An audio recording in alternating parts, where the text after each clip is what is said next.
Hi everyone, we are back again with the second part of this chapter where we will discuss what is Charles law.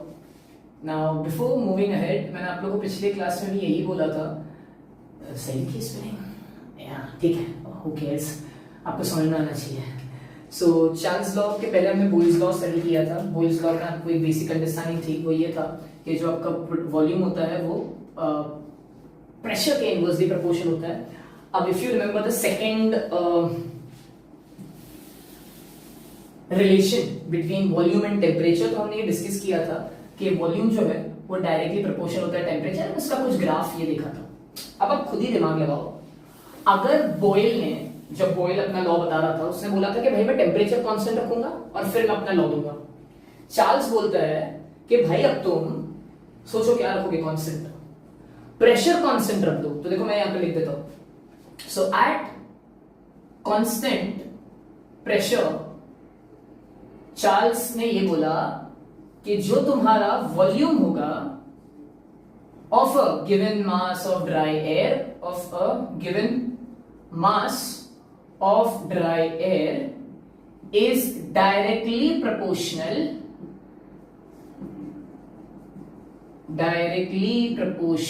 to the absolute temperature.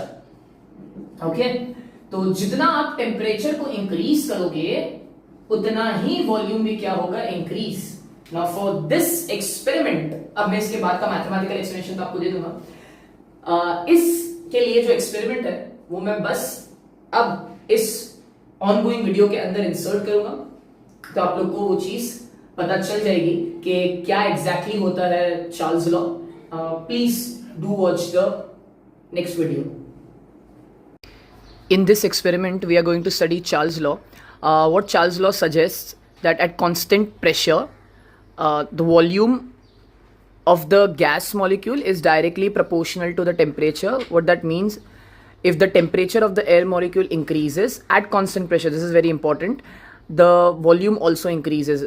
Right now the balloon is inflated. The moment I place this bottle in the hot water, what you can observe is the volume of the balloon has started increasing. Why? Because the temperature of the gas molecule was increasing and therefore the volume also increased. Okay, I hope सब लोग ने देखा. If you observe किस तरीके से जब हमने bottle के अंदर वो बलून इंसर्ट किया था, सॉरी बलून लगाया था, बलून बिल्कुल इन्फ्लेटेड था, बिल्कुल वॉल्यूम उसमें नहीं था. लेकिन जैसे मैंने उस बॉटल को पानी में, अच्छा खासा वो बॉइलिंग वाटर ही था ऑलमोस्ट, उसमें अगर डाला तो जैसे ही गैस का टेम्परेचर इंक्रीज हुआ बॉटल के अंदर, गैस का टेम्परेचर इंक्रीज होने से सडनली वॉल्यूम भी क्या हो गया, इंक्रीज हो गया. जो कि कुछ इस तरीके से हमने स्टडी किया था, that your volume is directly proportional to temperature.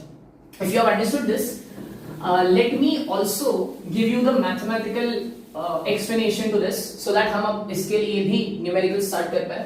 वो ये है कि चार्ल्स ने क्या बोला था, V is proportional to T. ठीक है, अगर मैं V is equals to KT लिखूं, बिकॉज प्रोपोर्शनलिटी हटा के क्या आ जाएगा, किया जाएगा, तो मैं T को यहां बुला सकता हूं, which is V upon T is equals to K, which is a constant.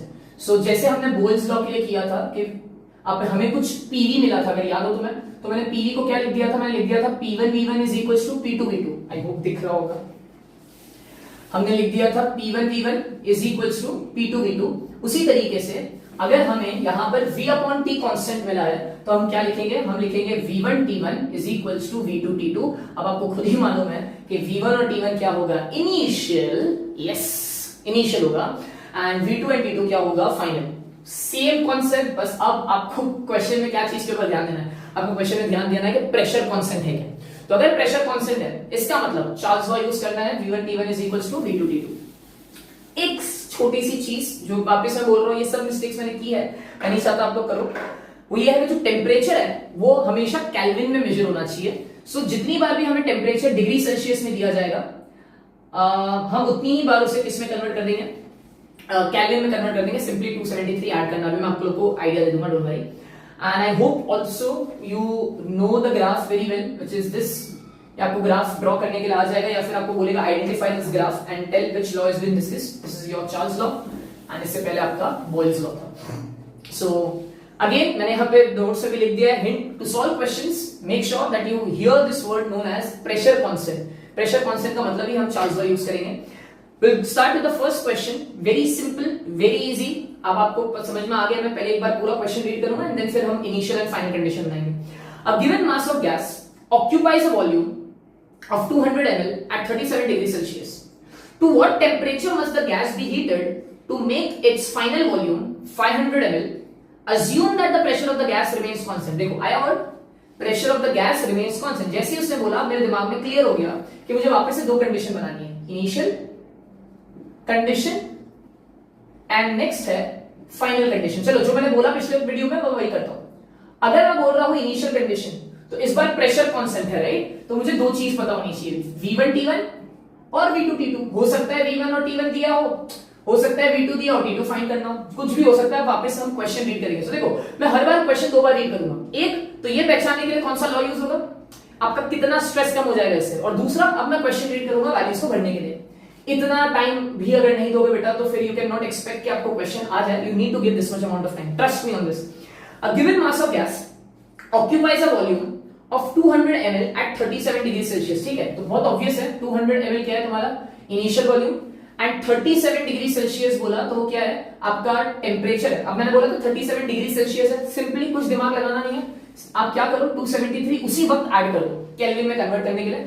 अगर आप इसको ऐड करोगे, if I am not wrong, ये कितना हो जाएगा, मैं डायरेक्टली देख लूं, कैलकुलेशन में ज्यादा टाइम वेस्ट नहीं कर रहा, which is 310 if I am not wrong. Yes 27 है, 37 है, ओके 37 है, सो 273 है राइट। अगर मैं 7 यहां पे दे दूं तो ये 280 हो जाएगा, 2 एंड देन 210 हो रहा है, सॉरी 310 हो रहा है। So this is 310 Kelvin। I hope values वही है। V2 अब हम आगे का क्वेश्चन रीड करेंगे तो बोला है its final volume is 500 ml। So 500 ml हमारा फाइनल वॉल्यूम है, तो क्या ढूंढेगा, T2 बोलेगा। चलो यूज करते हैं वही वाला अकॉर्डिंग टू चार्ल्स लॉ। अगर आपको याद हो मैंने बोला था चार्ल्स लॉ के लिए क्या करेंगे, V1 T1 is equals to V2 T2 right. V1 कितना है आपका 200 है, T1 कितना है 310 is equals to V2 कितना है 500 एंड T2 कितना है टू बी फाउंड आउट। अब घाई नहीं करना, T2 का यहां बुला लो तो ये हो जाएगा T2 is equals to 500 into 310 upon 200, 0 0 0 0 cancel। If you solve this further, 2 ones are this is 2 ones are 2 5s are and then एक सेकंड सही कर रहे हैं, हाँ बराबर है, and 2 5s are, so this is 155 into 5। अगर मैं फर्दर सॉल्व करूं, बस मुझे ये वाले कैलकुलेशंस में आपका टाइम वेस्ट नहीं करना है। सो ये पहला क्वेश्चन का कर रहा हूं कैलकुलेशन, उसके बाद जो भी सॉल्यूशंस है मैं डायरेक्टली लिख दूंगा, आप लोग खुद भी सॉल्व करना, आपको आ जाएगा। ठीक है, 5 5 25 5 5 25 27 5 5 7, ठीक है 775। So your final answer is 775 kelvin. एक चीज का वापस से ख्याल रखना, 775 अगर आपको आंसर आ गया, इसको वापस से इसमें से क्या माइनस कर लेना, 273 माइनस जरूर कर लेना, सो दैट आप फाइनल आंसर को किसमें दे सको, वापस से डिग्री सेल्सियस में दे सको। ये चीज का ख्याल होगा, ये छोटी छोटी चीज है कि आप खुद करोगे आपको आ जाएगा। I hope you have understood the first question. Let us move with the second on to the second question. Same logic, जैसे आप इस बार सुनो प्रेशर कांस्टेंट में बार बार मैं बिलीव करता हूं, जितनी बार मैं रिपीट करूंगा आप लोग उतनी बार दिमाग में जाएगा। सो प्रेशर कांस्टेंट वाला लेते हैं। Next is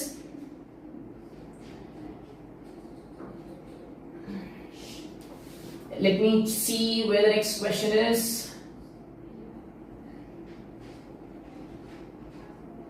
okay,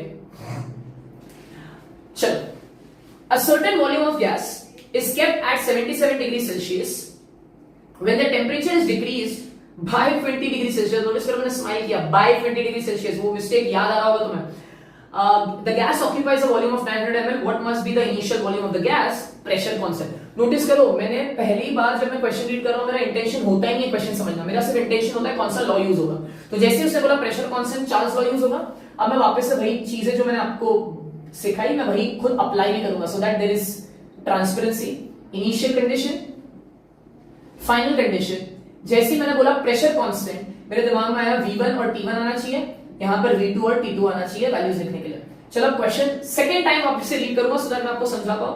a certain volume of gas is kept at 77 degree Celsius. तो जैसे आपने बोला 77 डिग्री सेल्सियस, तो टेम्परेचर आ गया 77, सिंपली मैं 273 ऐड कर दूंगा, अवॉइड मिस्टेक्स अवॉइड करने में डायरेक्टली यहाँ पे देख लूं 330, आप खुद भी करके देख सकते हो, आ जाएगा ये। एंड उन्होंने बोला है a certain volume of gas kept at 77 degrees Celsius when the temperature is decreased by 20, देखो वर्ड क्या आया, टेम्परेचर डिक्रीज बाय 20। मैंने आपको क्या बोला था, जब भी ये वर्ड आए बाय मतलब इतना ही आपको घटाना है। तो पहले 77 में से घटाओगे 20, तो बाजू में कर लो, 77 में से 20 घटाओगे कितना मिलेगा यार, 57 मिलेगा, राइट? या एक सेकंड, 77 है, 77 है, यस 77 है। तो अगर आप 77 में से अगर 50 घटाओगे, सॉरी 20 घटाओगे तो आपको कितना मिलेगा, 57 मिलेगा, right? This is 57 degree Celsius. I hope this is clear to everyone. Now, अब ये 57 में वापस आपको क्या ऐड करना है, which is 273, and जब आप 57 में 273 ऐड करोगे, so if I am not wrong, 273, 57, 12, 13, 330, तो आपको आंसर क्या मिल रहा है, फाइनल आंसर आपको 330 मिल रहा है। Okay, so this is your final answer, which is 330 kelvin. And उन्होंने बोला है what was the initial volume, अगर इनिशियल वॉल्यूम पूछ रहा है तो फाइनल वॉल्यूम उन्होंने दिया है 900 ml। Come on, now you will help me with this, आप साथ में ही कर सकते हो। I hope one of mistake जो बोला था मैं वापस से कंडीशन दे दूं, बाय 20 डिग्री सेल्सियस बोला मतलब आपको इतना ही घटाना है, इतना ही घटाना है, घटाने लिखा है, घटाना लिखा है, तो तुम लोग क्या लिखते सर, ठीक है। Next, by Charles law V1 T1 is equals to V2 upon T2। V1 कितना है, V1 नहीं पता, T1 कितना 330। ओके, नेक्स्ट एक सेकेंड, डोंट यू थिंक मैंने मिस्टेक किया कुछ, 77 में से एक सेकेंड 273 प्लस 77, मेरे को मिस्टेक यहीं पे समझ में आ रही है क्या है, ये हो गया 10, ये होता है ये 350 हो रहा है बेटा, ये I am so sorry, this is how you catch your own self. ये छोटी छोटी चीज का ध्यान रखना जरूरी है। एक चीज मैंने ऑब्जर्व कर ली, I won't deny this fact, कि जितने भी आपके टेक्स्ट बुक में सॉल्यूशंस दिए हुए उसमें बहुत सारे मिस्टेक्स हैं। अगर टेक्स्ट बुक में से जब आप क्वेश्चन लेते हो तो अगर वहां से आपने गिवन डेटा भी ले लिया, प्लीज मेक श्योर आप ये ना करो। ये देखो तुम्हारे सामने लाइव प्रूफ है कि अगर वो टेक्स्ट बुक से लिया गया है डायरेक्टली वैल्यू, गिवन डेटा भी अगर टेक्स्ट बुक से लिखा है तो ब्लंडर होगा, बिकॉज कुछ और ही चल रहा है, ठीक है। So it is not 330, it is 350। V2 कितना है, V2 is 900। I hope everyone understood this। and 330, do not worry about the calculations, वो तो आप कर लोगे easily। अब V1 क्या हो जाएगा, V1 हो जाएगा 900 upon 330 into 350। now if we solve this, solve हो जाना चाहिए this फाइनल आंसर में देख लेता है। फाइनल आंसर सॉल्व वगैरह करके कितना आ रहा है, फाइनल आंसर आ रहा है 954.5। अब टेंशन मतलब V1 वॉल्यूम है, वॉल्यूम कितने में दिया हुआ था, ml में दिया हुआ है, तो यहाँ पे भी आपने क्या लिख दिया, ml लिख दिया। So this is your next question. I hope you understood. Let's move on to the next question. Next question is quite good. अब देखते हैं, यहाँ पे भी वापस से वही वाला लॉजिक है, चार्ल्स लॉ वाला, बिकॉज हम सब वही वाले क्वेश्चंस कर रहे हैं। अब थोड़ा इसमें क्विक करेंगे, बिकॉज हमें मालूम है चार्ल्स लॉ है, तो मैं पहले से ही यहाँ पे लिख देता हूँ इनिशियल, बट आप ये मिस्टेक नहीं करना प्लीज। ये मैं अभी इसीलिए हाई कर रहा हूँ बिकॉज मैंने आपको अब होल्ड कर लिया है चीजों के ऊपर कि कैसी ही चीज होगी। So initial condition and final condition, initial में V1 और T1 आएगा और फाइनल में क्या आ जाएगा, V2 और T2। It is because Charles law हम यूज कर रहे हैं। चल क्वेश्चन है, 450 ml of oxygen is collected at 27 degree Celsius। 450 ml, okay, 450 ml of oxygen is collected at 27 degree Celsius। तो 27 में सिंपली क्या ऐड कर दोगे, 273। अब यहाँ पे तो मैं गलत नहीं हो सकता ये कैलकुलेशन में, तो कितना हो जाएगा, 300 केल्विन हो जाएगा। तो T1 आपको 300 केल्विन मिला है। If for a particular use of the volume has to be reduced, अब नोटिस करो, has to be reduced to 1/3 of its original volume. ये वर्ड आया टू का मतलब जितना बोला उतना ही रिड्यूस करो। बाय मतलब क्या, जितना बोला उसने में से इतना रिड्यूस कर लो। देखो ध्यान से, तो उन्होंने क्या बोला, वॉल्यूम को 1/3 किया है, तो volume is 1/3 of the original volume. Original volume क्या था, 450 था, राइट, वेरी इजी, ठीक है। अब अगर आप इसे सॉल्व करोगे हो जाना चाहिए सॉल्व। कितना हो गया, 3 1 3 5 150 हो रहा है, तो कितना हो रहा है, 150 ml हो रहा है, ठीक है। तो आपका नया वाला वॉल्यूम आ गया 150 ml। सीधी बात, क्या ही ढूंढ रहा हूं मैं, T2 पूछेगा, क्या पूछेगा, और कुछ थोड़ी पूछेगा। चलो नेक्स्ट करते हैं, तो क्या आएगा चार्ल्स लॉ के हिसाब से। चार्ल्स लॉ क्या बोलता है, चार्ल्स लॉ बोलता है, यहाँ पे लिख देना by Charles law V1 upon T1 is equals to V2 upon T2 V1 कितना है, V1 is 450, T1 कितना है, T1 is 300, V2 कितना है 150 and T2 हमें नहीं पता. So if you further solve this, so this becomes T2 यहाँ चला जाएगा, ठीक है. So T2 is equals to 150 उसकी जगह पे है और इनकी जगह चेंज रहेगी तो ये हो जाएगा 300 अपॉन 450. आई होप बराबर कर रहा है. अब मैं थोड़ा केयरफुल हूँ बिकॉज मैं घाई में करता हूँ चीजें. 15 1 जा 15 3 जा 3 1 जा 300 जा. ओके अच्छा दिख रहा है आंसर, सही होना चाहिए. 100 kelvin is the answer. But again जब भी टेम्परेचर की बात हो, मैंने आपको पहले ही बोला था टेम्परेचर के लिए आप हमेशा क्या करो, उसमें से उतना माइनस कर लो जितना ऐड किया था. तो अगर आप माइनस करोगे, जहां तक मुझे मालूम है इसमें तो गलत नहीं हो सकता, इतना गलत नहीं हो सकता कैलकुलेशन में. एक्सप्लेनेशन फिर भी ठीक है, कैलकुलेशन में ठीक है. I hope everyone have understood what this is, what Charles law is. Okay, this was the final question for Charles law. So in the very first video we understood what is Boyle's law. Boyle's law का experiment क्या था, क्या उसके ऊपर questions आते हैं, क्या behaviour था. सेकंड वीडियो में हमने देखा चार्ल्स लॉ क्या है, चार्ल्स लॉ में क्या उसका एक्सपेरिमेंट था और क्या उसके क्वेश्चंस हैं. Kindly do all the questions, refer to the theory, and if there is anything which you have not understood, kindly give me all the feedbacks in the section, comment section. We'll understand that. Thank you so much.